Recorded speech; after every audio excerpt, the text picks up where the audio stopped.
Сизди угуп жатам, Кенан Бей. Мынтип катуу киргениңизге караганда айта турган маанилүү сөзүңүз бар окшойт. Эшиктин алдында балдар турушкан. Уккандарым чынбы? Кайсы балдар? 11-класстар. Седефтен сурасам эч нерсе айтпады. Уккандарым чынбы? Бир мүнөт. Балдар эмне үчүн эшиктин алдында эле? Бизди тыңшап жатыштыбы? Айткандарына карасак, ооба, тыңшашыптыр. Бирок кубатыр болбоңуз. Класстарынан жөнөттүм. Кайсы окуучулар эле? Метин Бей, айтам, бирок адегенде сиз менин суроомо жооп бериңиз. Седеп иштен бошоду, туурабы? Ооба, туура. А эмнеге минттиңиз? Kenan Bey, азыр тартип жыйынындабыз. Көрүп турасыз да, туурабы? Митхат Бей, азыр Метин Бей менен сүйлөшүп жатам. Көрүп турасыз да, э? Митхат Бей, килишпеңизчи сураныч. Ооба, Седеф айым иштен бошоду. Бирок мындай абалда менин колумдан эч нерсе келбейт. Эми айтасызбы кайсы окуучулар болгонун? Айттым, бирок сиз укпай калыптырсыз. 11-класстар. Кааласаңыз баарына жаза бериңиз.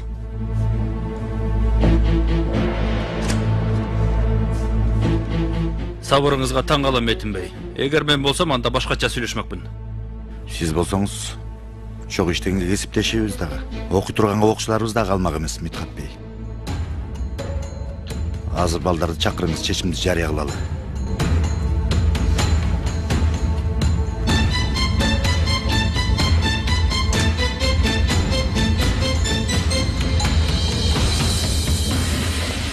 Эгерде менин сезимдериме сый көрсөтпөсө, эмнеге бул жоопкерчилик алып келди мени?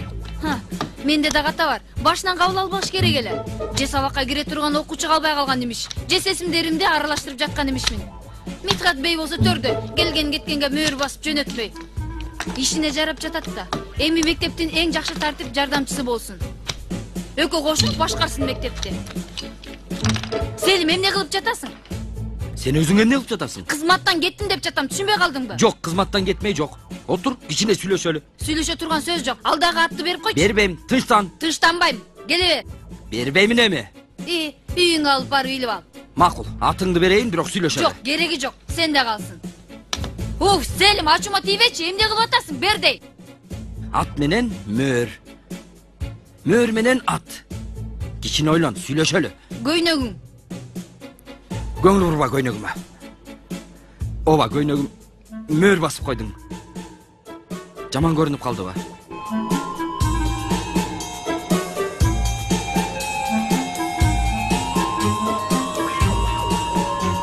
Kenan agay, кичине сүйлөшүп кылуу. Балдар, класска киргиле. Kenan agay, Седеф эже иштен бошойт экен, чынбы? Балдар, коңгуроо болду. Класска киргиле. Агай, репетиция эмне болот анда? Көйгөйүң репетициябы? Етким. Ал үчүн эмес, агай. Эми Седеф эже кетип калса аябай капа болобуз. Агай, эгерде эже кетсе, Эгерде кетсем эмне? Жанди мүдүр жардамчысы болот. Анда эле баарыбыз өлөбүз. Биринчиси, агайыңарга ат коюп атабагыла. Аты менен атагыла. Экинчиси, Седеф эжеңер силерди оңой эле таштап кетет деп ойлобойм. Үчүнчүсү, эгерде кете турган болсо, анын ордуна келген мугалим силер күнөөлүү болбосоңор, силерди өлтүрө албайт. Төртүнчүсү, сабак башталды.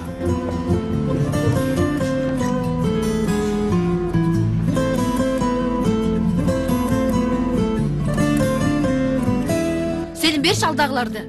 Убар болбогун Седеф, Койсончу бербеймин. Селим. Седеф карачы костюмумду буруш-буруш кылдым го. Кечиресиңер, мени кечирип койгула, кааласаңар кийин. Келиңиз, Тургут Бей. Келиңиз, Тургут Бей. Угуп жатам, Тургут Бей. Бир аз уруксат бербейсизби? Агай, айтыңыз сурана. Мен билбей калдым, яу. Кийин Жок, азыр. Седеф, иштен бошоону токтот, кайрадан ойлончу. Ким иштен бошондуңузбу? Ооба. Болбойт.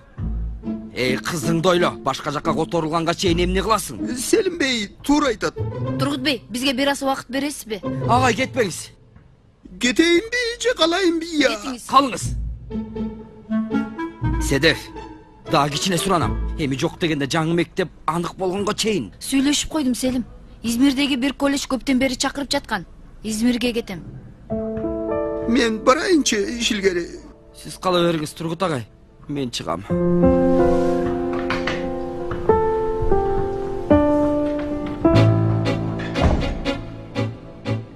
Угуп жатам, Тургут Бей. Сиз эмне демекчисиз? Мен мөөрүңүздү сурайын дегем. Үй бүлөңөргө өзүңөр айтып бересиңерби же өзүбүз сүйлөшөлүбү? Агай, өзүңүз айтыңызчы. Айткандан уялып жатасың да, туурабы? Жок агай, ал үчүн эмес. Эмне үчүн анда? Үйдөгүлөр мектептен чыгып кеткениме ишенишпейт да. Сабактан качыш үчүн дагы бир шылтоо таап алдым дешет. Болуптур, биз сүйлөшөбүз. Бара бергиле. Кайрадан кечирим сурайсыз агай. Кечирип коюңуз агай. Кечирим сурайт эмеш. Аны мугалимдердин бөлмөсүнөн уруксат баракчыларын уурдай электе ойлонушуңар керек эле. Бара бергиле. Мидхат бей. Силер бара бергиле балдар.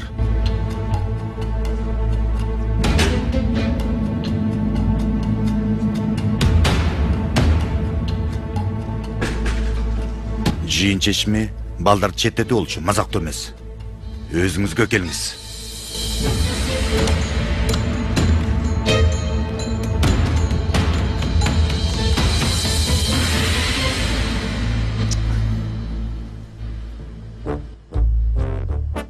Кудайым ай, мына бул камырдын жабышпагын табышса болмок. Түшчей чапташып калдың го. Айнур, сен кассаны эмнеге таштадың? Эмне алып жатасың? Столун кебетес эмне? Неме? Он төгүлүп калды. Мен чогултуп столдун үстүнө койдум эле. Эмне кылып атасың? Онду ушинтип чогултуп койдуң. Аркаңдагы эмне? Эч нерсе эмес. Камыр эле эже. Эми түшүндүрүп берейинчи. Унду чогултуп атканда колум суу болчу. Унутуп калыпмын. Кийин кармаганда камыр болуп калды. Мен анан убал болбосун деп үстүнө суу кошуп, өзүм үчүн камыр жууруй баштадым. Чын айтайын, эми торт үчүн, таттуу нан үчүн эмес, үйрөнүш үчүн эле. Колдоруңду жуу. Бул жерди тазала, кийимдерди көрөлү. Эмне? Базарлык барбы эже? Ооба, мектепке барып Кенанга сюрприз кылам. Балким андан ары бир жерде отуруп келебиз. Вай сонун. Эже, бул күндөрдүн баркын билиңиз. Азыркы учурлар аябай кымбат. Нике сүйүүнү өлтүрөт. Мен да сизге ушундай акыл. Эмнеге? Күйөөңдү сүйбөй калдыңбы эмне? Жок. Эми биздики азыр сүйүүдөн артык сый урмат нерсеге айланып кетти. Бирок сүйүү өлөт. Сый урмат эч качан өлбөйт. Муну унутпаңыз эжеке. Болуптур Айнур, макул. Болду, жүр. Мен дагы азыр.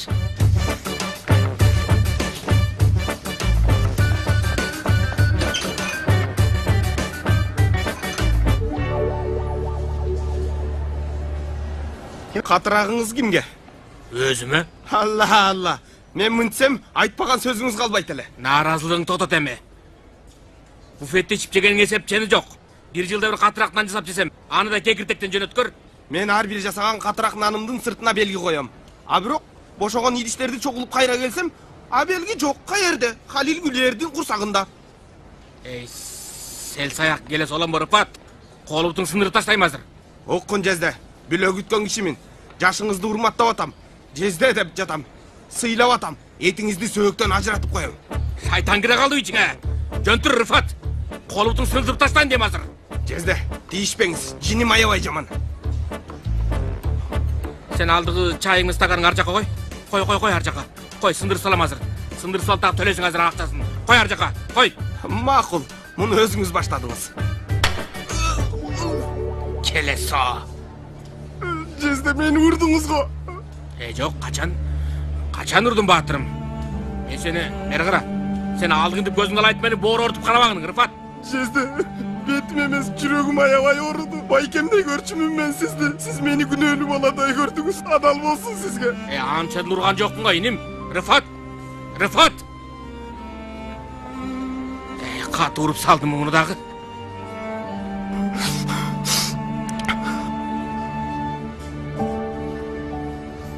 Рыфат санжакынын жагына уруганда экенин көрсөтөм сага, Халил Гүлер. Шашпай тургун, мунун өчүн аламын мен. Машинаң дагы эле ремонттобу? Ооба. Эскирген сайын бузугу менен текшерүүсү көбөйө берет экен. Мейли, машинени тим коелу. Азыр сен эмне кылдың, Седеф? Эгер иштен кетеримди сурайм десең, баштап Акинан. Селимге дагы түшүндүрө албадым. Измирдеги колледжге өтөм десем туруп кетти. Токто. Сен Измирге кетем дедиңби, же мен каңаш уктумбу? Туура эмес түшүнүп алыпсың. Измирге кетем деген жокмун. Измирдеги бир колледжге өтөм дедим. Седеф. Эмне? Сүйүнөсүң деп ойлогом. Андан тышкары акыркы учурда сиз арыстанып жатпадыңыз беле, Кененбей? Унуттуңузбу? Сен менен жакын дос болом. Демек иштеген ыкмаңдагы кабыл алдым дегенди билдирбейт. Айрыкча окуучуларың менен түзгөн байланышты кесиптештериңдин баарысы менен түзө албай атасың. Бирок мен үчүн дагы эле бактысың. Токтой турчу. Сен азыр мени мактадыңбы же кемсинттиңби? Түшүнбөдүм. Биз экөөбүз университеттин коридорунда чогуу иштей турган бир мектеп жөнүндө кыялданчу элек го. Сен азыр ошол мектептен качып жатасың. Эч нерсе өзгөргөн жок. Кандайча өзгөргөн жок, Седев. Кетип жатасың го. Университетте башкаруучулар менен тил табыша албайт элем. Бул жерде дагы эч нерсе алмашкан жок. Измирдегилер менен тил табышсам, сага кат жазып жиберем. Болуптур. Кечинде биздикине келесиң. Мен көндүрүүгө аракет кыла берейин. Сүйлөштүкпү? Ук, Кенан. Сүйлөштүкпү дейм. Измирдегилер менен сүйлөштүм. Бир жума убакыт беришти. Убактыбыз бар. Кандай сон? Азыртадан баштай берейин көндүрүү иштерин. Мейли, кечинде жолугушабыз.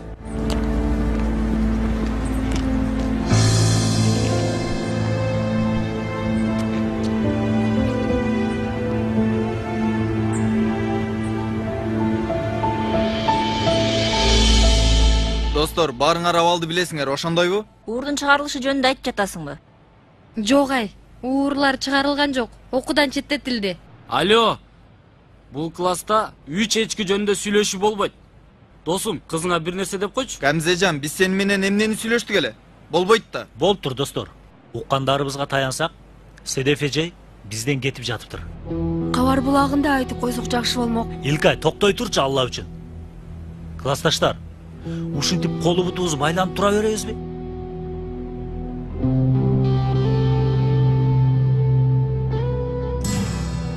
Ушинтип тура беребизби? Тура беребизби, классташтар? Эмне кылабыз, балдар? Эмне кылабыз, балдар? Бизе так ошону айтып жатпайбызбы? Бир нерсе кылышыбыз керек. Койгулачы, балдар. Бүт мектеп таркады. Эртең бир нерсе ойлоп табарбыз. Болуптур, бар сен чык. Мен сага кийин көргөзөм. Аз кетебе.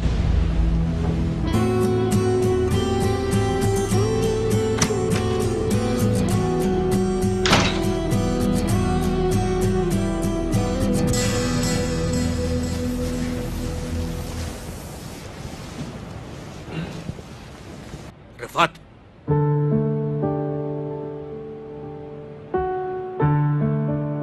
Батырым. Мен мейле менен болбоду эми. Кечирип коем, батырым, макулбу? Кана. Менин ишим бүттү, кете берейинби?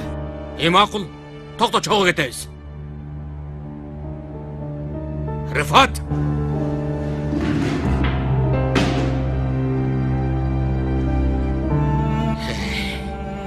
Жинди халгүлөр, үйлөнгөн чоң элдин жаакка чабасың да. Бирок алда чинди келтирип атпайбы, досум? Түртүп, тартып, бети башымды кармалап келип, бүт жашоодо эң жек көргөнүм ошол да. Бала, бизге боор тартып жүрсө, биз болсоң жаакка бир салдык.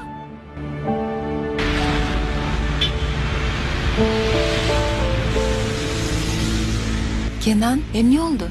Эмнеге сурадың? Билбейм, жанатан бери сүйлөгөн жоксуң. Бир аз чарчадым, кечирип кой. Мен балким бир жерде отуруп тамактанарбыз деп ойлогом. Бирок каалабасаң кете берели. Барат элем.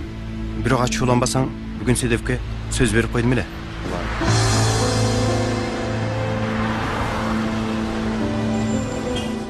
Көйнөгүң жакшы экен, жаңалдыңбы? Ооба. Кайда бараланда? Седефке сөз берген бедиң го? Жаным, көпкө турбайбыз. Тим кой, чарчап да калдым бүгүн. Башка күнү жолугабыз. Кайдан билейин? Даярданып алыпсың, көйнөк.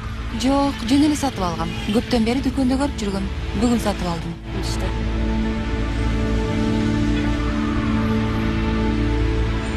Кеттикпи, мен болсо дүкөнгө барайын. Айнур жалгыз калган. Макул.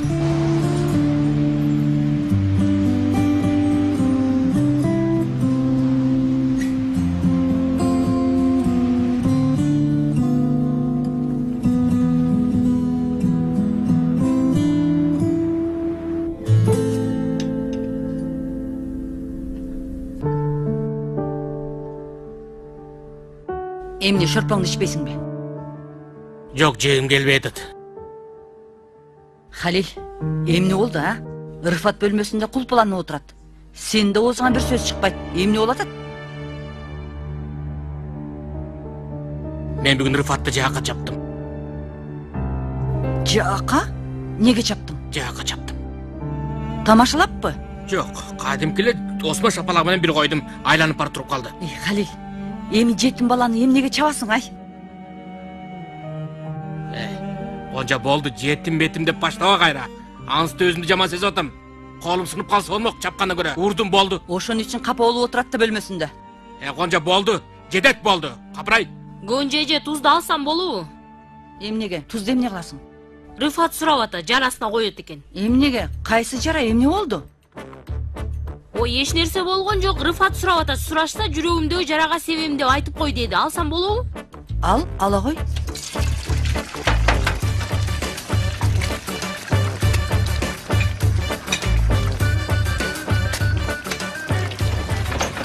Айжан, мен неге эшикти кулпулап алдың? Ачпайсыңбы я? Кимсиң? Сыр сөздү айт. Ой, мен Айнур. Сыр сөз. Ак чайнекте көп капкак, көк чайнекте көп капкак. Көк капкак. Туура эмес. Муну айта албайм, билесиң го? Дагы эле үйрөнерсиң тармалым. Ак чайнекте ак капкак, көк чайнекте көк капкак. Үйрөнчүмү? Бул биздин сыр сөзүбүз болсо, айта албай жатканың кандай? Алмаштыралчы сыр сөздү. Болбойт. Эч ким айта албай тура турган сөз болуш керек. Тузду бер. Айткандарымды айттыңбы? Айттым. Мына кезек сага келди, Халил Гүлер. Мени тур дейсиң, Турларды көрсөтөмүн көзүңө. Эмне тур я? Шапалак туру, Кара деңиз туру, көңүл бурбага, жумурткалар өрүк сыяктуу. Кана, чуркап барып ашканадан нан алып кел, бол. Жан, эмне бөлөк-бөлөк айтып жатасың? Ким айтат эми тигил сыр сөздү кайра? Айта берип көнүп каласың козум. Бол. Биринчи ак чайнек беле же көкпү? Сен барып кел, мен сага үйрөтөм. Алла. Бир столго отурбайм деген бул жорук абдан машакаттуу экен ия. Бол эми Халил Гүлер, азыр келип кечирим сура. Мен да сени кечирейин.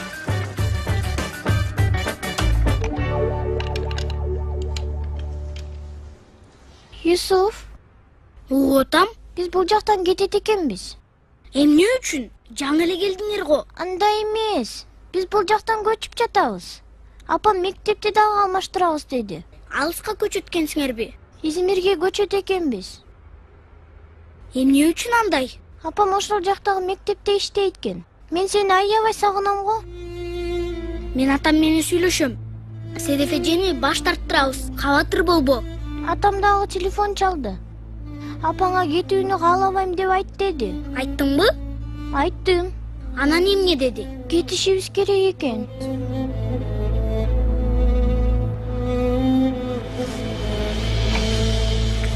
Дерия менен сүйлөштүңбү? Буга чейин сүйлөшкөнмүн. Бүгүн болсо такталганын айттым. Айтпай койсоң болмок. Эртеби кечпи баары бир билет Кенан. Кантип айтпай коем? Эми эчтекеси анык болду элек го. Ушинтип айтканың мени дайыма коркутчу эле.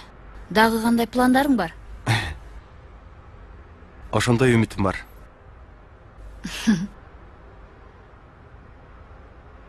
Чарчадым Кенан.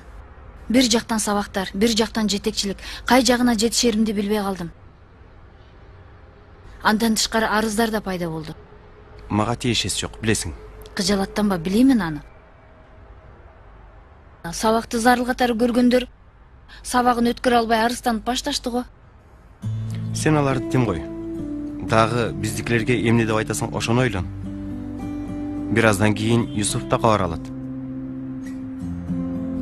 Билип алыптыр. Ата, Дериялар Измирге көчөт экен. Ошондой экен балам. Бир нерсе дебейсизби сиз? Мен эмне дейин? Сен айт, седебежең мүмкүн сени угат. Кенан. Седеф эже кетте келечи, суранам. Юсуфжан, керек болуп калды. Эмнеге? Дере, эмне деп сүйлөштүк эле? Дерия биздикинде калсын анда.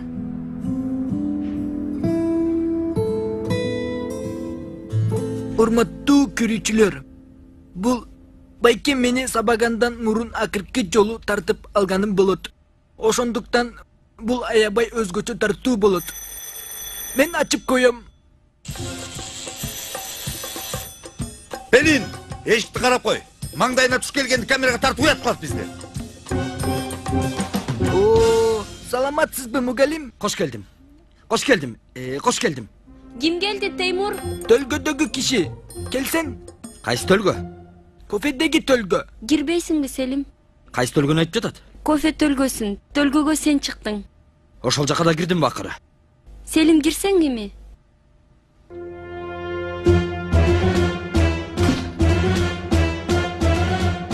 Метин бей үйдө эмеспи? Бей деп айтпач, Метин десең жетет. Кийин ачууланбайбы? Жок, мүдүрдөн ал эч нерсеге ачууланбайт. Сен мени ук, Метин дей бер. Метин.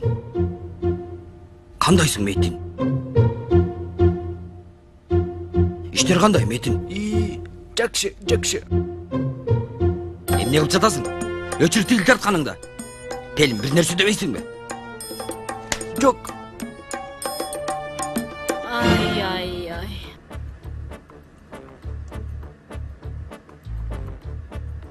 Күйөөлөрүндүн мыктысы, жумуртка дагы бушурат экен. Колдоруңа берекет мени эпчил жаным. Кайдагы эпчилдик козум я? Казанга май куясың, жумуртканы сындырасың, эпчилдиктин кереги деле жок ошондо. Андай деме жаным. Мен жумуртканы бушурууну 3 жылда үйрөндүм. Казанды туура кое албай койдум. Казанды туура кое албадың. Ооба, сен үчүн эпчилдик керек экен козум.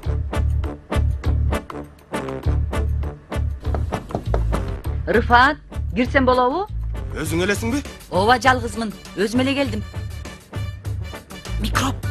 Анда эмне үчүн зыр сөздү сурабайсың? Эжемдин төрөлгөндөн бери декодери бар. Угуп жатам эже. Жаным, тамак даяр. Кана жүргүлө. Чоң рахмат эже, биз жедик. Эмнени жедиңер? Таяк жедик. Ошону айтып атам. Кара, Рыфат, биз бир үй бүлөбүз. Ал байкеңдей эле болуп калды. Ач карын жатпагыла эми. Келгиле тамактангыла. Курсагым белиме жабышып калса дагы барбайм. Койчу эми Рыфат, апырта бербечи. Болгону жаакка бир жептирсиң. Мен деле убагында көп урдум го сени. Шапалак папалак эмне деп жатасыз жубайымдын жанында? Барыңыз, жатыңыз, кийин сүйлөшөбүз. Кара көзүм менин. Эмне болуп атат? Кайсы шапалак? Кайсы шапалак? Эмне болуп атат? Шапалак жок. Уксус деди эжем. Уксус ич жатканда. Курсагыңдын ачканын басат деди. Шапалак жок.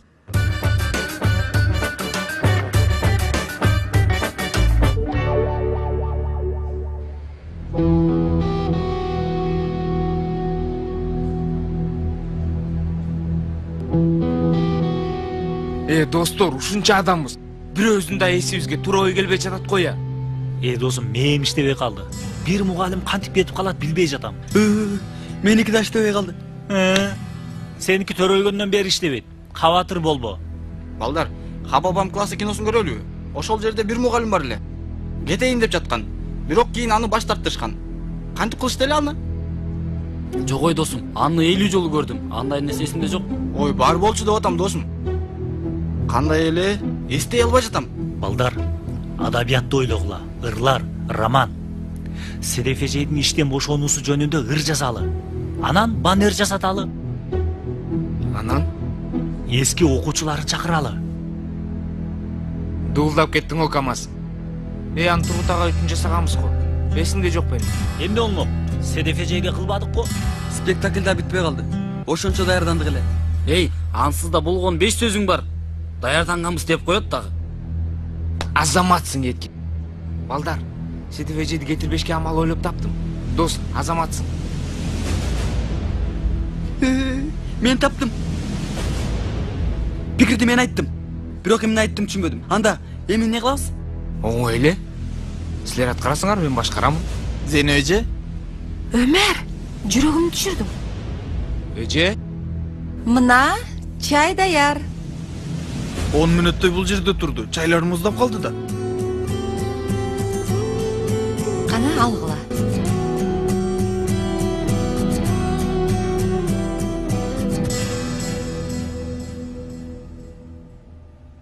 Метин бей, менин келгеним себеби неме үчүн? Эмне үчүн? Мен билип койдум. Пелин кыздын колун сурайт дей. Жок, андай нерсе эмес. Колун сурамай жок. Жок андай нерсе. Теймур, сен ашканага барып Пелин эжеңе жардам берчи, барчы. Жок. Бул жерде кызыктуураак. Мен бул жерде калып силерди угам. Сен айта бер, Селим. Мен айта берейин. Ошо Кудайдын буйругу. Жок. Башым айланып кетти. Бул айланымдар да. Седеф жөнүндө сурайт элем. Седефти менден сурап жатасың. Тигил иштен бошон окуясы. Өзү менен сүйлөшүп көрүңүзчү. Эмне дейин, Селим? Зордоп кармай албайм. Мен эмне кылышты билбей жатам. кызымды дагы алып Измирге кетем деп жатат. Мен кызымды бул жерде дагы көп жакшы көрө албай жүрөм го. Ким Измирге кетип атат? Аялым менен кызым. Эми мурдагы аялым, мурдагы кызым, аялым менен мурдагы кызым. Болду. Эми кызы менен кайтарган аялы. Метинбей бир нерсе дебейсизби? Аялымды картайган деди. Картайган аял деп айтты, уктуңуз го. Бир нерсе айтты. Ошондой нерсе айтты го. Сен айта албаганда айтты Селим. Мурдагы аялым менен кызы деди. Сен айткыча биз да түшүнүп алдык. Де.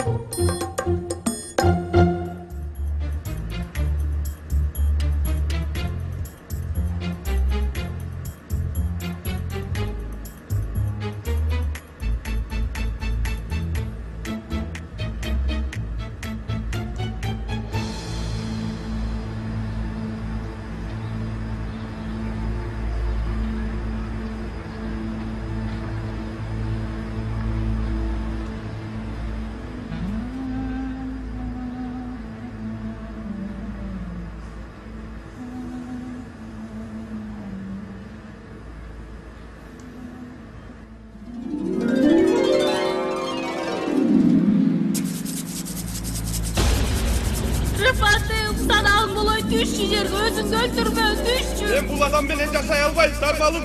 Aynur'un güyosu cağaka bir cepirde dirtmeyin. Hiç kim eşlerse demeyiz, düş geri gel. Düş. Arbar taşta ıslak. Kolumuz benim betimdim uzaktı. Ben siz yerine kıldım hele. Halil, batrak göndürttüğünü. İğnime bir nerse bolsa var mı? Görsetsem ben sana. Cevap sileceğin eşlik olma çekirse Gonca. Göbele olsun kutu sındırat. Bulara karamay, düşmesin diye gelirse düş. Balıktay sekirem. Başım bile sayılam. Dara ölüm. Halil, başım beni dep yatat. Başım beni sayılam dep yatat. Kimdeki men naymın? Bozuk şu baka. Günahım bolsa geçirgile. Kudayga amanat. Allah!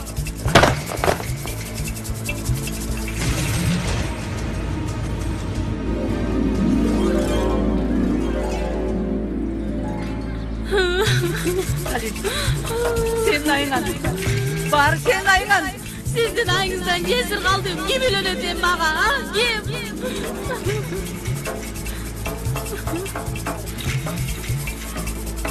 Bu Fetçi'yi yüzde öldürdün. Ana, Super Mario. Papayken yüzde öldürdün. Kara uçkur bu. Sen bu yerden ne yapıyorsun ya? Siz de hep sizligi menen öldürümün Halil Bayke. Mağa geliniz. Geliniz. Yetkin. Gel. Cedet. Gel. Cedet. Gel. Cedet. Cedet. Ben eşlerse kılgan yokmun. Yemyem ne oldu? Yüreğim düşürdün mü ya? Gonca, men gayra korkunçlu tuş göre başladım. Emi hıymanım düşündü. Kıynay başladı. Kana, soğuk gelip berçi telim kurgap, kanım katıp kalıptır. Soğuk gelip koçu. Tamtang da bakçay. Daha korkunç tuş göre başladın mı seni ya? Korkunçlu tuş bulacakşı o. Oşunda ele olsun Gonca. Şimdi kadimkile korkunçtur kino gördüm ey. Aynur menen kara koydu koşup durup bir kapasıga kamap koyuptur. Eko canaza turup alıptır. Tarmal bolup. Emi içim atışıp çıktı. Boğurup çıktı. Uşunçal su için gelip çıktı neysin demele. Uşunçal su için gelip çıktı. Öyle çay. Barcak. Esku verip koçu. Allah Allah. Bara taşkanadan içesin. Bağırmağa cinler işet. Bir Müslüman'dan ölüp gitmek bile. Cüğünü boş gelesi o.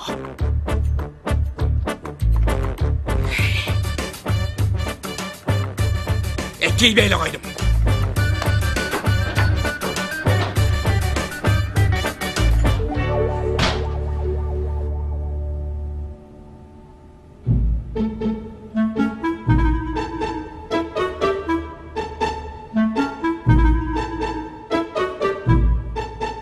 Men barayın anda. Dağı oturat dur. Dagı emde? Menem barayın. Sedef jönde mektepte süйлөшөбүз эми. Selim demal çık işine. Tokta tur dagı emne bolot kim bilet? Мынчалык жаныңды кыйнава, баары жакшы болуп кетер. Жакшы калгыла.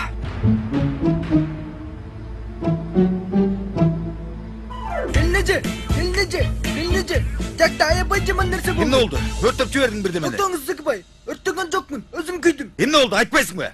Байкем Азербайжандан чалды. Мага жаман нерселерди айтты. Келип бул жолу мени аябай сабайт экен. Айтыңыз, келбесинчи? Келсин, канчадан бери көрө элекмин. Кабатыр болбо, мен аны жумшартып коем. Келсин, канчадан бери көрө элекмин. Кандай болсо да бул жер Пелин Турмаздын сирке. Ар кандай нерселер бар бул үйдө. Мен кетейин анда. Жакшы бар.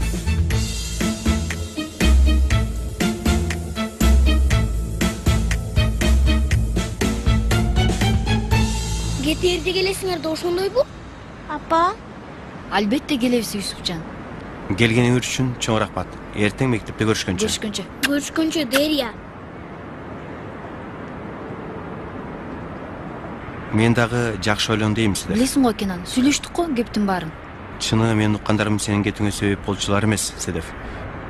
Менимче сен качып жатасың. Качып жатамбы? Ооба. Дерия, кызым.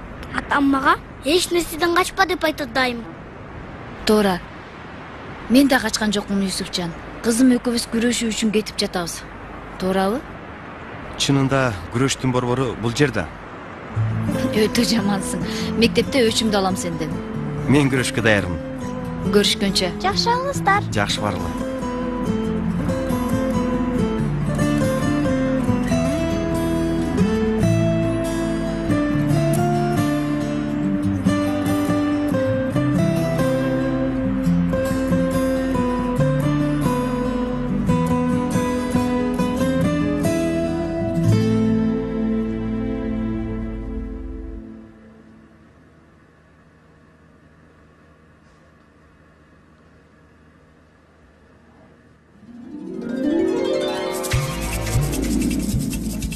Гонжа, бул эмне болуп атат? Эмне кылып атат деген?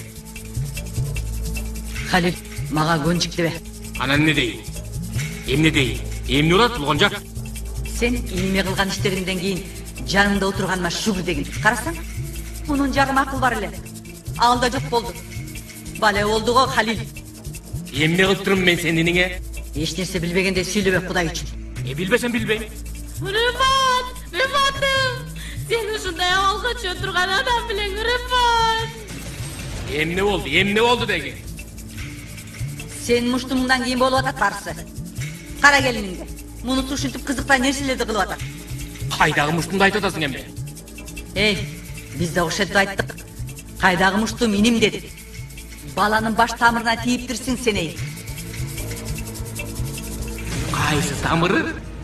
Эл арасында сөз бар го. Уят тамыры бетинин ортосунда болот деген. Ошону өлтүрүпсүң. Бала төкүсүн уктап жатканда мээсине кеткен бардык тамырлары токтоп калыптыр. Билсең.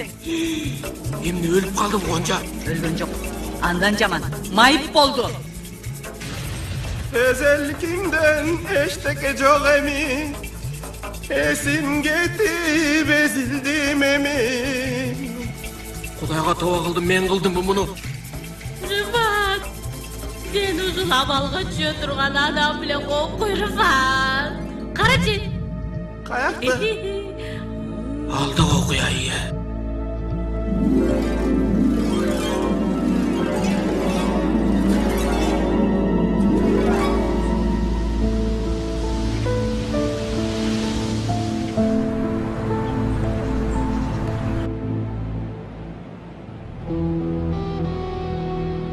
Кана балдар, бул биздин акыркы сабагыбыз. Кааласыңар бул убакытты сүйлөшүп өткөрөлү. Кандай дейсиңер? Эже, бүгүн кетип жатам дебеңизчи бизге. Жок, сарсана болбо. Жуманын аягына чейин бул жактамын. Бирок сабактарга кирбеймин. Башкаруу жумуштар менен алектенишим керек. Жаңы жардамчыга иш кагаздарын түздөп тапшырышым да керек. Жанти болсо керек эми. Биз өлдүк эми балдар. Жанти баарын тартипке келтирет. Бизди да ийге келтирет. Балдар, өз ара сүйлөшпөгүлө деп сурап. Эже, бүгүн сөзсүз кетишиңиз керекпи? Мен деле каалаган жокмун, шарт ушундай. Репетиция жөнүндө болсо Селви, Гүлшен эжелер менен сүйлөштүм. Метинбейден да уруксат алдым. Силер сарсана болбогула, мен кеткенге чейин баарын сүйлөшүп бүтүрүп коем. Сиз өзүңүз кабатыр болбоңуз, эже. Биз баарын бүтүрүп жатабыз. Эмнени бүтүрүп жатасыңар? Сабактарды, эже. Баарыбыз арада грамота алабыз. Атама дагы сөз бергем. Билемин Ниеткин, ага эч шегим жок. Эми эже, неме класс жетекчибиз ким болот? Эми сиз кетип калсаңыз. Бир гана талапкер бар. Кудай сакта, Митхат ага эле болсо керек. Жок Айшегүл, Митхат бейдин колу бошобойт го деп ойлойм. Мен Кенен бейди ойлодум. Кенен агай класстын алып чыгыпсыз. Башыбыздан өттүк. Бир минут. Эжей, Митхат агайдын колу бошобойт деп эмнени айтайын дедиңиз? Бир жакшы, бир жаман кабар болот балдар. Жашоо ушундай экен.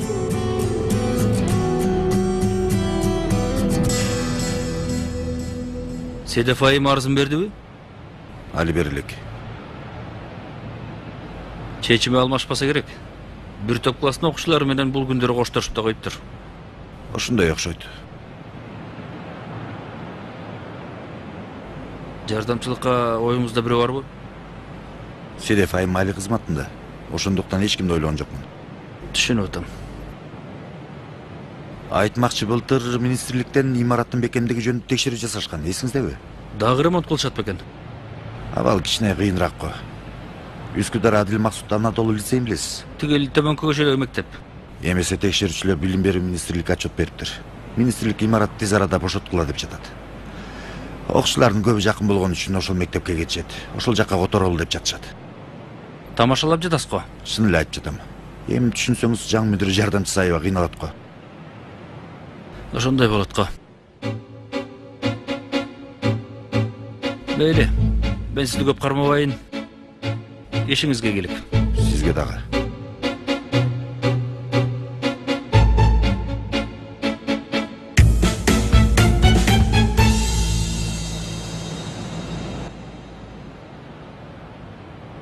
Балдар, чын эле Седеф эже кетип жатат. Досум, жөн эле турган жерден кете албайт. Чечимди кабыл алыптыр, карасаң досум. Көңүлүңөр чүрбөгүлө достор. Эмне деп сүйлөштүк эле? Мен спектакль дегем. Мен ошентип айтканда пикир таба алдык. Бирок биринчи мен айттым албетте. Яна силерге дагы жакты. Жетет еткин. Сүйлөбөчү. Атомду майдалаганда муну кара, Азыр атомду майдалашыбыз эмес, Седеф эжеди токтотушубуз керек. Мен спектакль дебесем, охо. Кара муну. Болду. Бас. Балдар, тиги спектакльди аткаралы биринчи. Аккордко бассак, баш тарттырабыз деймин. Антип өзүңдү кылба, Марио. Сен эч нерсе дей албайсың. Мен айтамын, пикирдин атасы менмин бул жерде. Балдар, муну алгыла, алып таштагыла бул жерден. Кара. Кан тамырым согулуп жатат. Тык. Кара тык. Жоготкула муну. Майдалап таштай электе жоготкула муну. Болду Камас, акырын бол досум. Еткин, сен да оозуңду жап.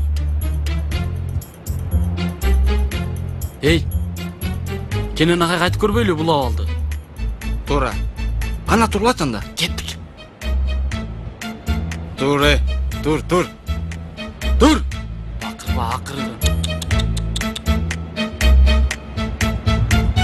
Sevgili izleyenler, yağ mantısının neye benzediğini ben iyi Türkiye'nin olarak tarif etmeye çalışmıştım. Bekle oğlum, bırakma beni burada. Yusuf, эмне кылып жатасың? Сыналыгын текшерип жатасың? Эч нерсе. Эч нерсе болбосо, сыналыгын неге кыйнап жатасың?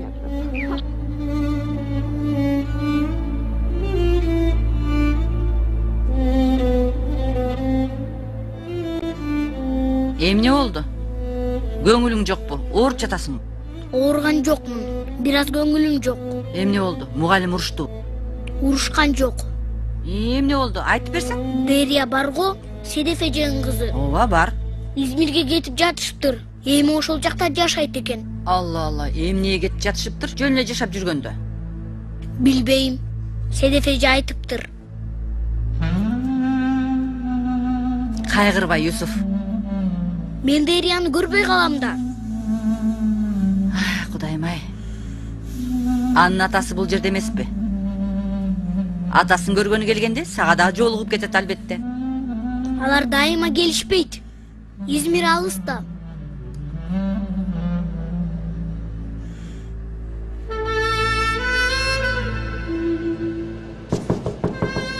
Gir. İşilgeri müdür bey ya. Çoğun rahmat ağay. Hem ne oldu? Neme, men түштөн кийин сабакка кире албайм, уруксат сурайын дегем. Тынчылык агай. Ооруп калдыңызбы же болбосо? Жок, жакшы элемин. Жакшы, Кудайга шүгүр. Неме, биздин түштөн кийин сотубуз болот эле. Бул коргоо Еткин доосу, неме, Еткинди коргоо доосу ошон үчүн. түшүндүм. Мугалимдерден бирөөнү ордуңузга жиберем. Тынч болуңуз. Албай жатам мүдүр бей а. Колу буту титиреп жатат. Мен мындай сот иштерин көргөн эмесмин я. Тынчтаңыз агай. Баарысы жакшы болот. Неме Еткин дагы барышы керек, ал үчүн дагы уруксат. Макул, Седеф айымга барып менин жибергенимди айтсын. Уруксат баракчасын алсын. Сизге чоң рахмат мүдүр бей, чоң рахмат. Тургут агай.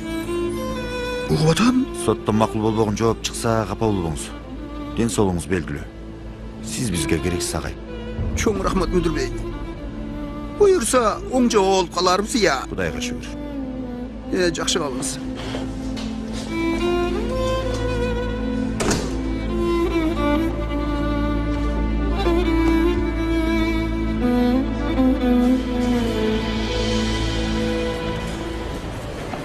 Еткин. Сүрөтүңдү илип коюшуптур бул жерге. Балдар эмне кылып жатасыңар? Сизди күтүп жатканбыз агай. Бир маселе бар эле. Агай, тынччылыкпы? Седеф эже иштен бошоду. Биз балким башта тура алабызбы деп ойлодук. Мен оюма бир нерсе келди. Чечим жолун мен таптым агай. Досум, мен мунун суусун сыгып ичсем эмне болот я? Жакшы болот. Витаминдүү суусунда. Анан Еткин, эмне болгонун айтасыңбы? Агай, Седеф эже спектакльде аткарыштуу каалап жаткан, билесиз. Ооба. Ал кетелекте силер спектакльди койсоңор, балким чечиминен баш тартар деп ойлоп жатасыңар. Азаматсыңар, жакшы ойлоп тапсыңар. Аябай жакшы ойлоп таптык. Мен ойлоп таптым. Жакшы, бирок таасир беригдей болуш керек.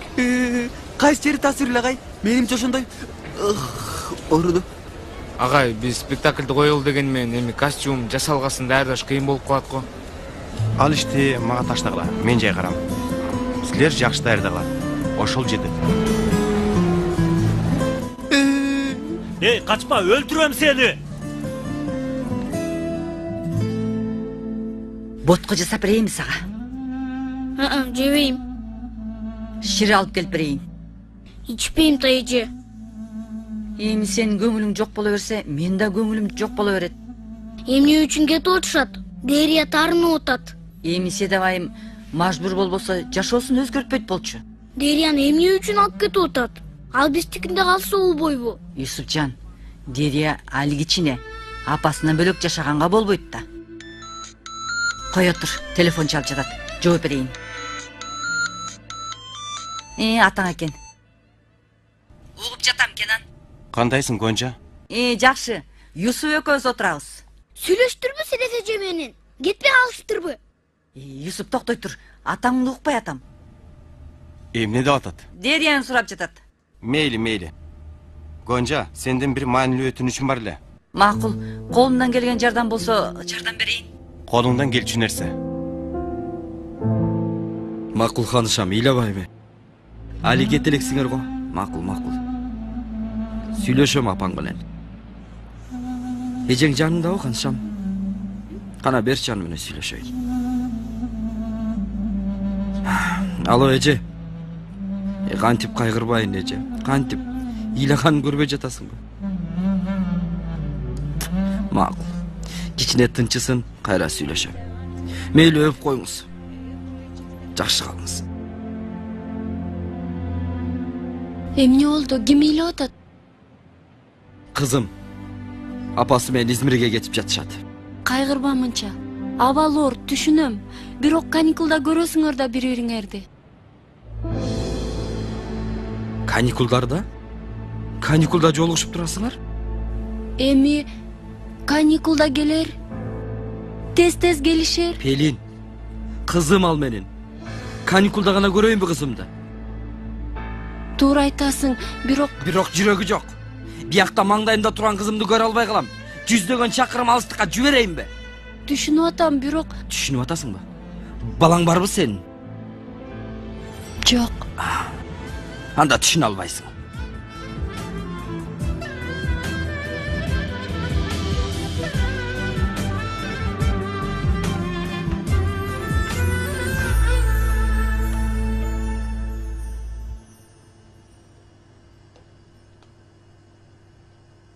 Айнур, бери келип бул кремди торттун арасына сүрт.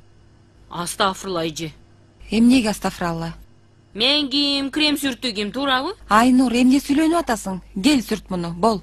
Ay şunu elebeci. Kudayım ay. Min mertebe şükür bugün күндү берген үчүн. Эми 2 кашык крем салабыз. 1, 2, 3, 2. 2,5. Ay Ece bir nerse demeysizби? Эмне болду, Айнур? Бул жерде карьерамдын эң маанилүү сынагын тапшырып жатсам, эч жардам бербей жатасыз. Канча кашык салат элем? 2 беле же 3 беле? Биринчи 2 кашык сал, жетпесе 3-чү кашыкты кошосуң. Ой, макул эже, эмне бакырасыз? Алла алла. Уф, 2,5 эле салайынчы, көз ченем менен. Айнур, эмне кылсаң ошо кыл. Сиздин маанайыңыз жок. Кайдан ойлоп таптың? Тажрыйбаларымдан билем. Айтыңызчы. Ким бузду маанайыңызды? Макул. Кенанга капа болуп жатам бир аз.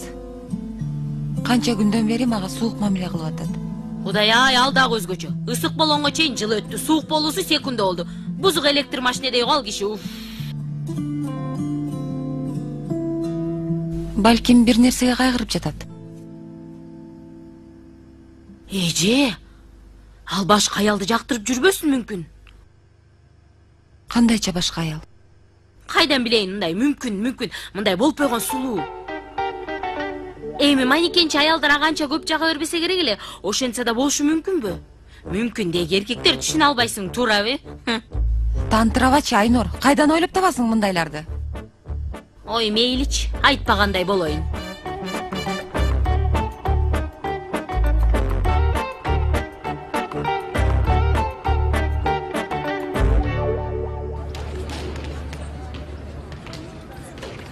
Агай, мен сизге бир нерсе айтам, ачууланбаңыз. Эмне болду я? Эжем СМС жазды. Алар сот залына барып калышыптыр. Оюн өзгөрттүр эжең я. Келесі о жезден езиптир баны я. Жок, андай дебеди. Я анда эмнеге ачууланам я? СМС жазып жиберди. Мен окудум. Яу, анан телефонум жанында. Окууда уруксат жокко. Ойлоп ата буларды. Муну ойлончу убак эмес да я. Менимче да, ооба. Бирок мен аябай чочулап жатам, агай. Чочулмай жок, тынч бол, акырын бол. Мени кара, чочулуп жатамын я. Ооба, агай. Чочулап жатасыз. Кудай сата. Билип жатабы я. Ооба. Яу, чочулоодон колу бутум бири-бирине чаташып кетти. Түү. Өзү эле тынчымдалат экен я. Мейли. А мени кара. Окууга телефон алып келбе. Макулбу? Мен Тургут Эмиризен баласына уруксаат берип атат дедиртпейм. Кеттик.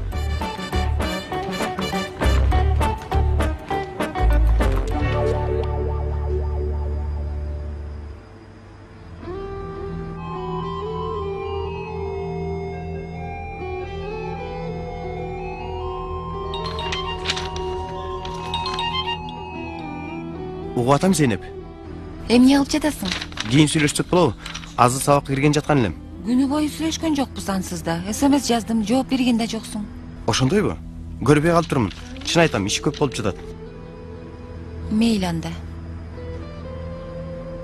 Кечинде биздикине кел дейин дегем. Сүйлөшүп отуралы.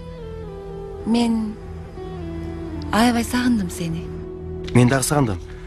Бирок кечинде мектептен чыгып бир жерге барышым керек эле. Кандай иш? Иш деме, Зейнеп, эмне болуп атат Кудай үчүн? Сага эмне болуп жатат, Кенан? Канча күндөн бери менден качып жүрөсүң? Эмне качайын? Сенден качпай элем, Зейнеп. Акыркы күндөр иштерим көп. Ошол эле. Мейли. Колуң бошогондо чаларсың анда. Көрүшкөнчө.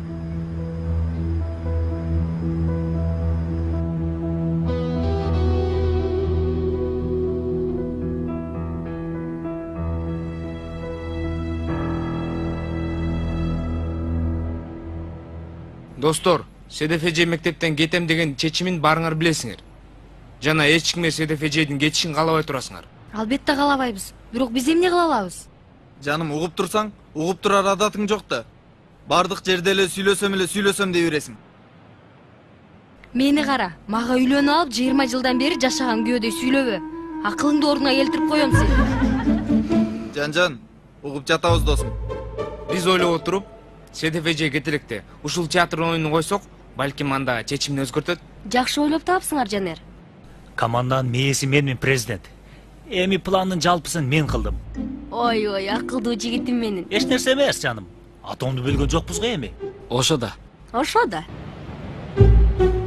Эй, эткинден өткөн азанчысың го. Досум, сүйүүнү чыңдоого бардык жол Париж болот. Акылдуу бол кичине. Ошондойбу. Сефи досум. Анда сен синемге мени мактап койчу. Мен мактачу жерлерим ооруп жатат. Бар жагы. Оозуңду жарам кочкорум. Акырын бол досум. Бул жерде маанилүү сөз болуп атат. Макулчу эми. Оюнду коебуз. Седеф эже оюнду аябай жактырат да, мектепте калат. Кубанычтын чуулары, момпосуйлар. Бул сонун нерсе да. Рахмат, КамАЗ. Достор, КамАЗдын ачык түшүндүрүүсү аркылуу түшүнүп алдыңар окшойт. Макул, мейли дейли. Оюнду койдук. Бирок ага костюм керек, жасалга керек. Ооба да жаным, бул Шекспирдин спектакли го, бирок режиссер ким болот? Костюм менен жасалгага Кенан агай жардам берет. Режиссер болсо мен болом тилекке каршы. Эмне үчүн тилекке каршы досум? Сенден жакшыны таба албайбыз да. Чоң рахмат досум. Менин ишим оңой ансызда. Сага окшош аткаруучулар бар болгондо баары эле бүтүп калат. Чоң рахмат. Досум, аябай мактадыңар го бири-бириңерди. Кече эле ит мышыкта эмес белеңер. Досум, өткөндөрүн ойлой берген адам келечегин оңой менен тургуза албайт. Ой эси, чалар биз аз. Репетицияны качан баштайбыз? Азыр, анан бүгүн кечинде. Достор, күн-түн дебей жума күндөрү, дем алыш күндөрү бош убактарыбызды, айрыкча бош сабактарыбызды колдонобуз. Кенен агай да жардам берем деди. Мына ушул. Макулбузбу, достор? Макул. Мен дагы. Анда эмесе кол чабуулар, бали. 5. Бош каласың анан ушинтип.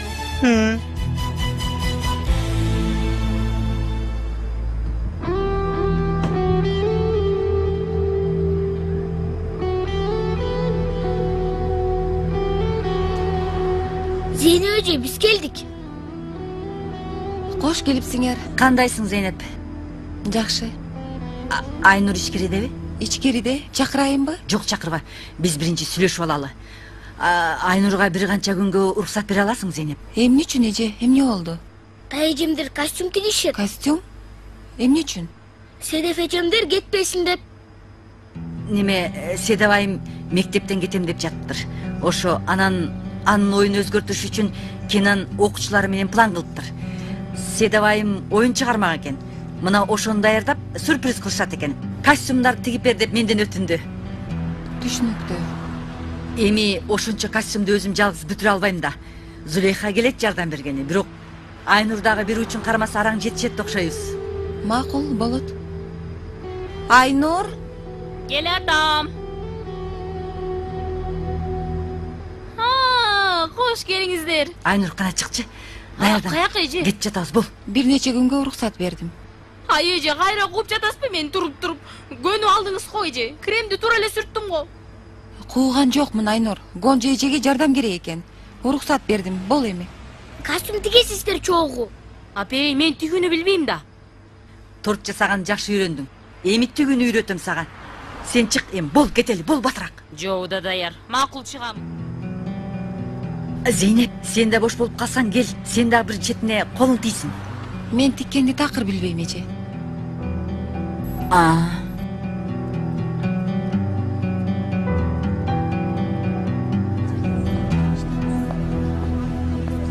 Балдар, начар жаттаптырбыз. Мындай болбойт. Жаттайбыз досум. Мен баарын жаттап алдым. Токтоп калганга жардам берем. Сен билбесең ким билет, кочкор? Ар кочкор өз бутунан байланат, досум. Жоголчары. Балдар, кечинде меникине келе чогуу даярданалы. Анан кыздар да чакырабыз. Досум, ушунча адамбыз сага кыйын болбойбу? Жок эй досум.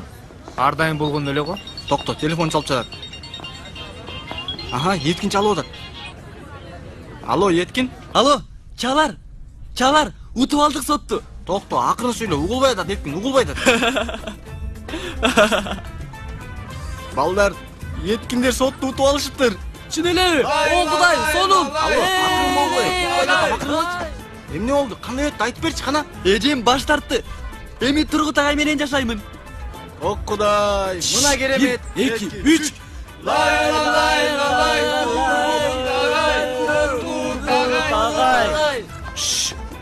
Метин агай. Жүрдүмө. Эмне болуп жатат? Неме агай? Еткинин сотунун чечими чыгыптыр, ошого кубанып жатабыз. Жакшы уланта бергиле анда. Дагы катуураак бакыргыла.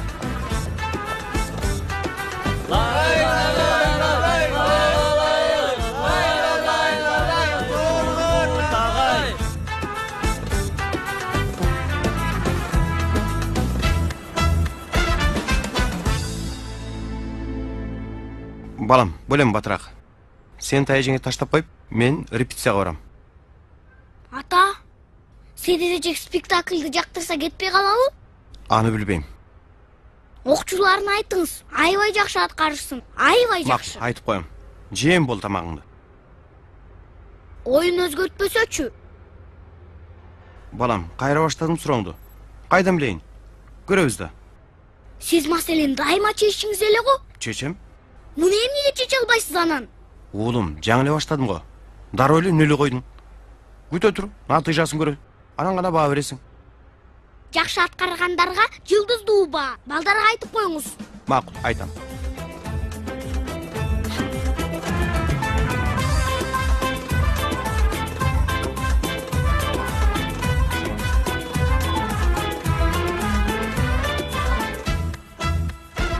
Апе, бул эмне?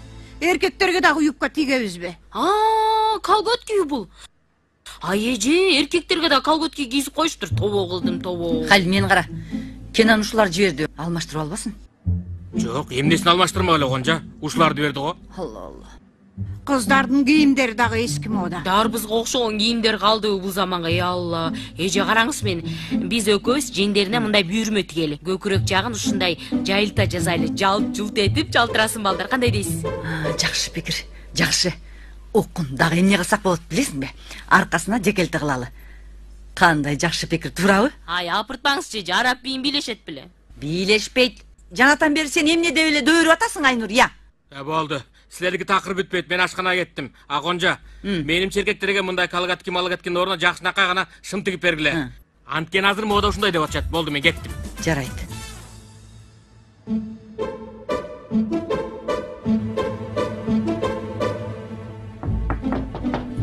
Рыфат, эмне кылып атасың аякта? Чыксаң бер жака. Чыкпайм, маанайым жок. Бетим күйүп атат. Койчу батырым. Койчу, Рыфат. Мен сен ургум келбейт көнем. Бирок сен ошентип мен жиниме тийгенче болуп кетпеди баары. Бол эми, Рыфат. Бол. Эми сен баатырдын баатырысың да, бол эми. Мени тынч коюңуз. Мен сага жакшынакай кылып бир сэндвич жасап берейинби? Чыкчы эми. Анан сонун айранды куюп берем. Табитим жок.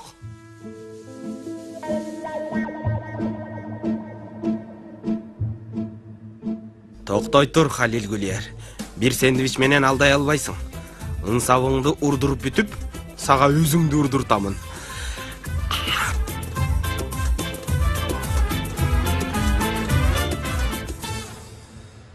Nedir bu?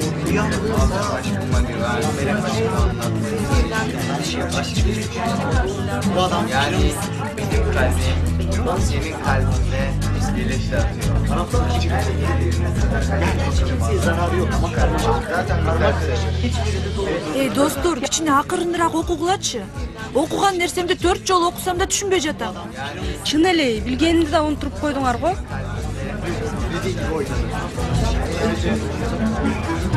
Ey Yetkin, болгону 5-6 сөзүң бар. Ар бирин 5-6 сериядан окуп атасың. Мына менин почта көчкөнүм дагы келди. Келчи кана бери. Келчи кана. Кел бул жерге сулуу. Чиркөөгө баралы. Чиркөөгө. Ботом кочкор, сен эмне кылып жатасың? Баарын жаттап алдың эле го? Досум, маңдайымдагылардын да сөздөрүн карап атам. Такалып калса уят болбойлу деп. Актер жоопкерчилиги. Эмне кылайын? Эй.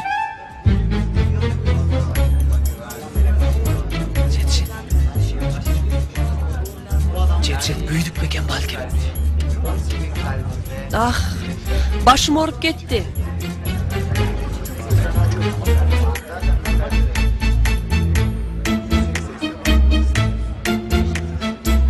Жок, менин башыма эч нерсе кирбей атат.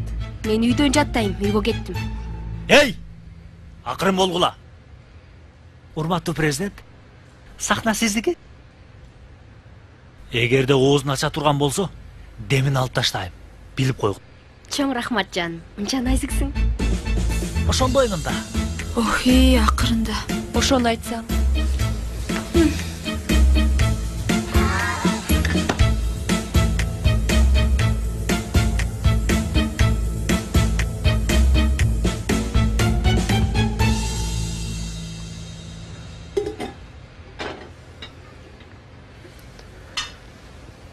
Эже, сиз бул жерде чогулганыбызга жиниңиз келип жатабы?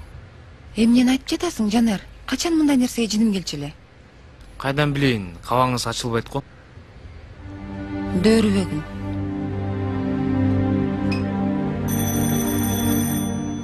Мен ачайын.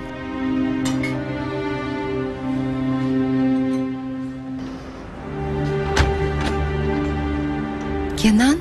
Балдар бул жерге даярданып жатышыптыр. Балдарга келгем.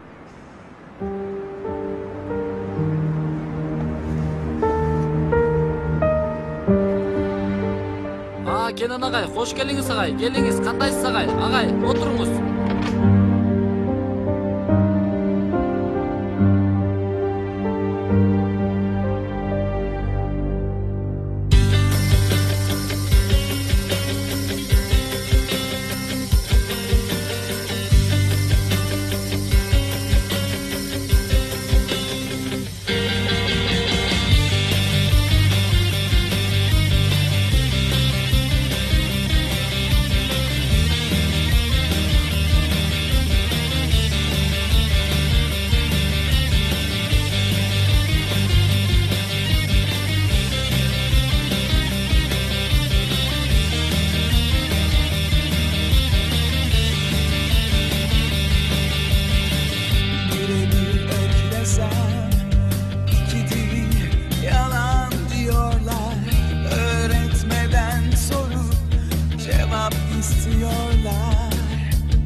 Jezdem? Dagı ele bol erekpi? Жоқ, бол эле Юсуп аке. Өжөр экен бул келе сага. Чучук келеси экенби? Жоқ, тайкеңди айтам. Дагы эле чучуктун жетигага жете элекпи билбейм. Минтип жытын баардык бөлмөгө желдетсек болбойт, Жүсүп аке. Халил, сен эмне кылып жатасың? Үйдүн баарын чучуктун жытына толтурдуң, сасытып. Ай, сонун бурчактан аш бар эле го. Кайдан ойлоп таптың бул жерге чучук бышырып? Токто, сүйлөбө. Жырган үчүн бышырган жокпуз. Рыфатты чучук менен алдайбыз. Жакшы дечи, бирок бул пардаларды жаңы эле жуугам. Баары өлдү го. Кое турчу. Мен сага жаңы парда алып берем. Айланып кетен кое турчу. Айт десе. Чучукту кара, чучукту. Атаңда мында чучук бышырган эмес, халилгүлөр. Жыттын кара, жытын. Май тамчылап атабы майы.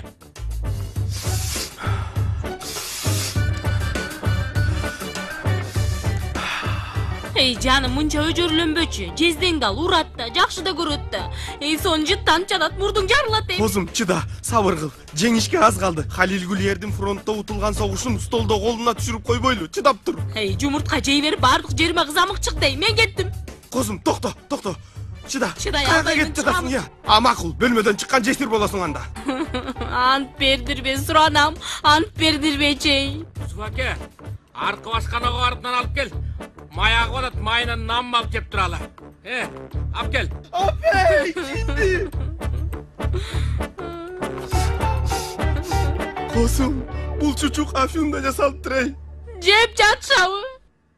Жеген үнүн кылбайт, бирок жеп жатса керек эй. Мага эмне.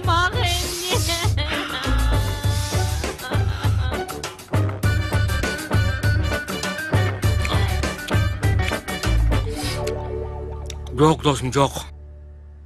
Бул Афюнда жасалган чучуганы чыгара албаса, аны бул жакка башка эч нерсе алып чыкпайт. Ай, баланын бетине осмо муштумдан салып коюп, эми чучуктун чытына келсин деп күтүп жатасыңбы? Ай, башка нерсе кылсаң боло. Мисалы кечирим сура. Башка нерсе береми? Жок, Конжа, жок. Мен акыркы ыкман ойлоп таптым. Эгер ал ишке жарабаса, өзүмдү өзүм өлтүрөмүн. Мына ушундай. Уялы өкүнүп жашай албайм, Конжа. Сен күтө тур. Мына ушундай.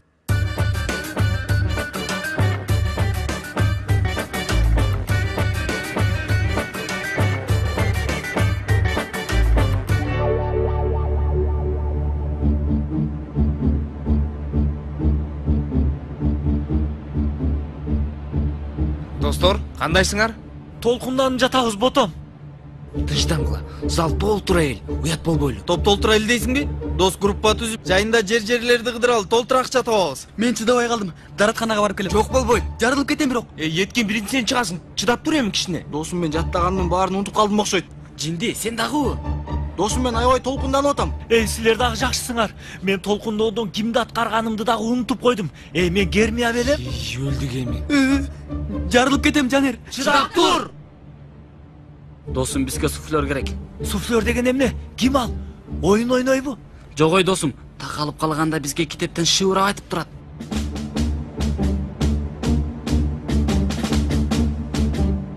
Балдар, мага карабагыла, мен толкунданып турам. Салам азиз достор, абалыңар кандай? Даярсыңарбы? Жакшысыңарбы? Залда баары силерди күтүп атышат. Мына ушу. Дөөрөөчү досум эй. Башка сунуш барбы? Жарылам азыр. Жетер еткин.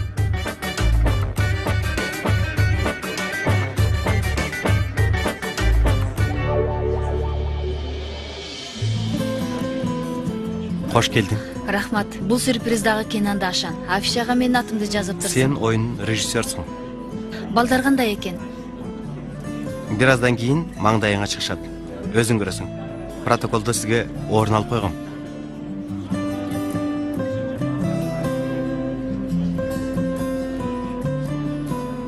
Баатыр жездем, жалгыз жездем, алтын жездем. Кандайсың Бажаке? Кандайсыз жезде? Кош келиңиздер. Ай, өзүмдүн көргөзмөмө келгендей болдум. Жиптерди саптап берип турган үчүн да. Жакшы кылыптыр. Жакшы кылыптырсың Айнур. Чоң рахмат. Алтыным, жүрү барып Жездем отуралы. барбаса эч жакка өзүм барбайм. Жүрү. Макул, отура бер, мен барам азыр. Макул, Рыфат, макул. Жарашып алыпсыңар. Кандай болду? Сурабы Бажаке, кыйын эле болду. Мен бул келесоонун негизи буфеттин 50% үлүшүнө өнөктөш кылгам. Көп кетпесин деп айтпай жүргөм. Бирок жанагыдай иштен кийин айтыш керек болуп калбадыбы? Эми сен сезгендей тийгелес ой ишенип калды бажеке, карабайсыңбы? Жакшы болуп тур бажеке. Балким бир аз жакшыраак иштеп калар. Мени кууп чыкпас эле болду. Мейли бажеке, мен барып отурайын, тийгелес ой ыйлабасын. Мейли. Жакшы отурула.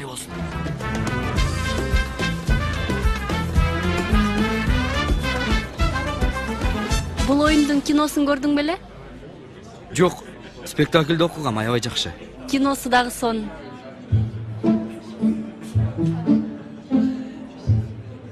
Седев келиптир. Көрдүм. Эмне айтпайсың анан? Сүйлөшүп атканбыз, Селим. Кийин сүйлөшөбүз. Кайда барасың? Седевдин жанына. Оюндан кийин жолугушабыз, макулбу?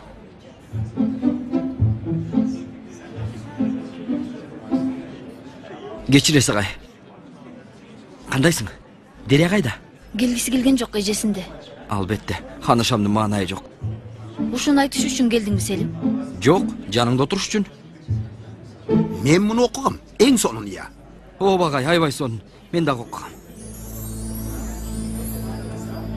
Кош келипсиң. Кенан, мен... Болдак иштин туз калемпириндей болсун. Ансыз жашоо кызык болбой калат да. Тигил жерге отурсаң, менин жанымда болосуң. Макул.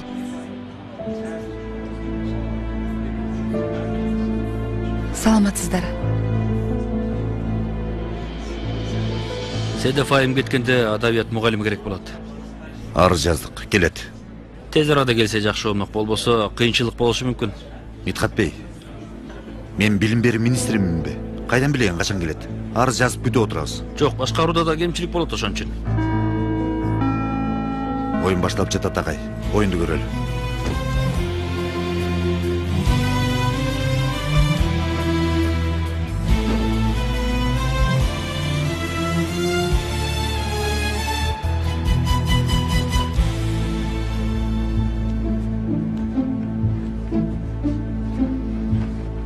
Жаным Ипполитта.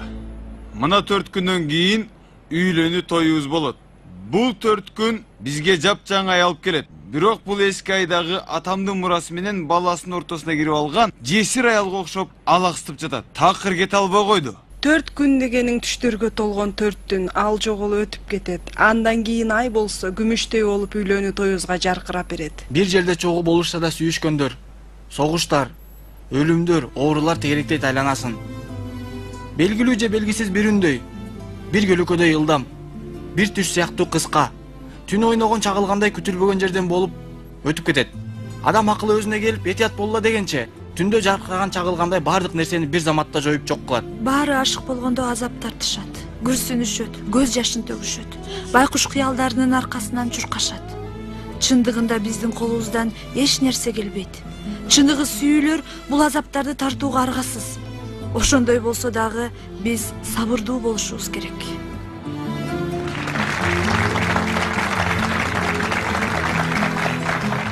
Кырк күндө дүйнөнү дүңгүрөтүп кайтам бул жака.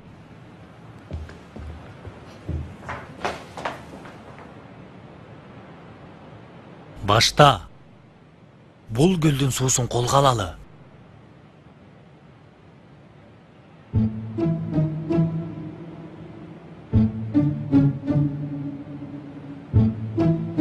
Бол, Темур. Кийин болсо Титаниянын жатканын көзөмөлдөйлү. Кийин болсо Титаниянын жатканын көзөмөлдөйлүк. Мынча комик кылдык я. Мынча комик кылдык я.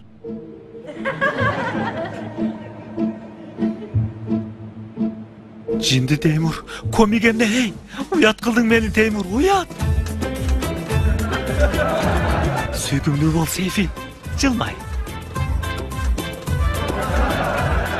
Көп даярдан албай ийгиликке ишенип чыксак дагы, силер баары бир жылан тили менен сынга алынбагыла. Бир мүмкүнчүлүк дагы бергиле. Оңдойбуз, кабатыр болбогула. Болбосо мени калпычы дегиле. Эгерде дагы дос болсо, кол чапкыла. Робин бардык нерсени жайгарат, сарсана болбогула.